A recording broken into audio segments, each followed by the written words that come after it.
Good morning friends. Next lecture છે અગત્યતંત્રની અંદર 20 દાતા લક્ષણો.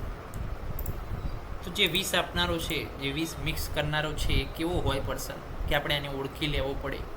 પહેલાંના જમાનામાં લોકો ઓળખી લેતા કે ભાઈ આ જે છે કંઈક લોચાવાળો ગડબડવાળો માણસ છે.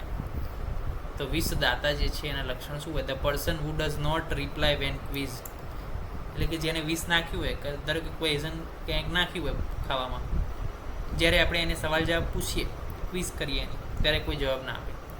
Gate confuse as what to say, ને શું બોલી રહ્યો હોય, શું બોલવાનું છે એના પ્રત્યે શું હોય, કન્ફ્યુઝ હોય. સ્પીક અપર અર્થ, એટલે કંઈ પણ બોલતો હોય, વધારે બોલતો હોય, એક્સેસિવલી.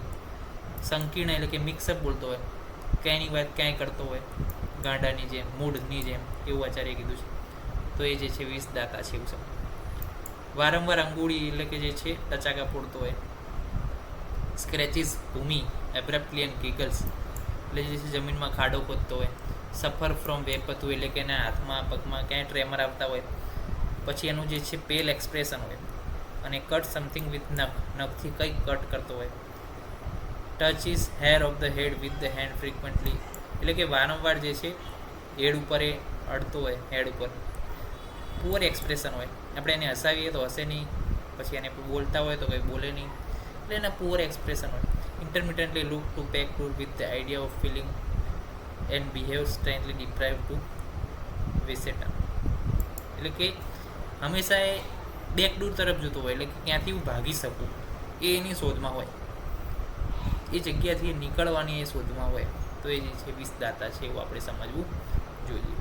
આ બધા લક્ષણો છે 20 દાતાના, કે જવાબ ના આપે, પછી શું બોલે ખબર ના પડે, કંઈ પણ બોલે, વધારે બોલે, મિક્સ કરીને બોલે, ક્યાંયની વાત ક્યાંય કરે, આંગળીના ટચાકા બોલતો હોય, પછી જમીનનો ખાડો ખોદતો હોય, ટ્રેમર આવતા હોય, પેલ એક્સપ્રેશન હોય, એક્સપ્રેશન ના હોય, નખથી કંઈક કાપતો હોય, વાળને વારંવાર ટચ કરતો હોય. આ બધા 20 દાતાના લક્ષણ છે. જરા કંઈ પણ આપે છે કે હવે ફૂલી મિસ્ટ્રેસફુલ, અતિ અર્થ સંકિત, પછી વધારે પડતું બોલ કરતો હોય, પછી ફ્રેલ ઇન સ્પીકિંગ, અથવા અલ્પવાક હોય, કાં વધારે કાં ઓછું બોલે. પ્રકૃતિ વિકાર, ચેન્જ કેરેક્ટર્સ ફીચર, એટલે કે પોતાના જે ફીચર્સ છે, પોતાનો જે સ્વભાવ છે એ બદલી ગયો હોય. દાખલા તરીકે કોઈ વ્યક્તિને આપણે વર્ષોથી ઓળખતા હોય, અને એક દિવસ આપણને લોચા જેવું લાગતું હોય કે આ ભાઈ કંઈક આજે લોચો લાગી ગયો છે, તો એ જે છે કંઈક લોચા હોય, તો એ પ્રકૃતિ પોતાનો સ્વભાવ જે છે કે જે આપણે વર્ષોથી ઓળખીએ છીએ, એ સ્વભાવને શું કર્યો, એને ચેન્જ કર્યો. પ્રકૃતિમાં શું આવ્યો? વિકાર આવ્યો. તો એ 20 દાતા છે. વિગત લક્ષણ, એ લોસ્ટ ગ્લેમ્સ ઓફ હિઝ ફેસ, એટલે કે એના જે છે એક જે છે એનું ગ્લેમ છે ઓફ ધ ફેસ, એ જે છે જતું રહે છે. તો 20 દાતાના આ બધા લક્ષણો છે, એ તમે અહીંયા જોઈ શકો છો. હવે વિગતવાર આપેલા છે અહીંયા, એ જ છે, બધા વારંવાર રિવાઇઝ થાય છે. તો 20 દાતા જે છે કે જે પોઈઝન નાખવા આવ્યો છે, એના જે છે આ બધા લક્ષણો છે, એને આપણે જોવા પડે. પહેલાંના સમયમાં તો જે આપણા દાદા હતા, બધા ગઈડિયા બાપા હતા, તો એ લોકો તો જોઈને કહી દેતા કે ભાઈ, એ લોકો એવું કહેતા કે રસ્તા પરથી જ્યારે માણસ મારી સામેથી પસાર થાય એટલે હું કહી દઉં કે આ માણસ કેવો છે અને આજે શું એ કરશે. એટલી બધી એમનામાં સેન્સ ઓફ હ્યુમર એમનો એટલો બધો આગળ હતો આપણા કરતાં.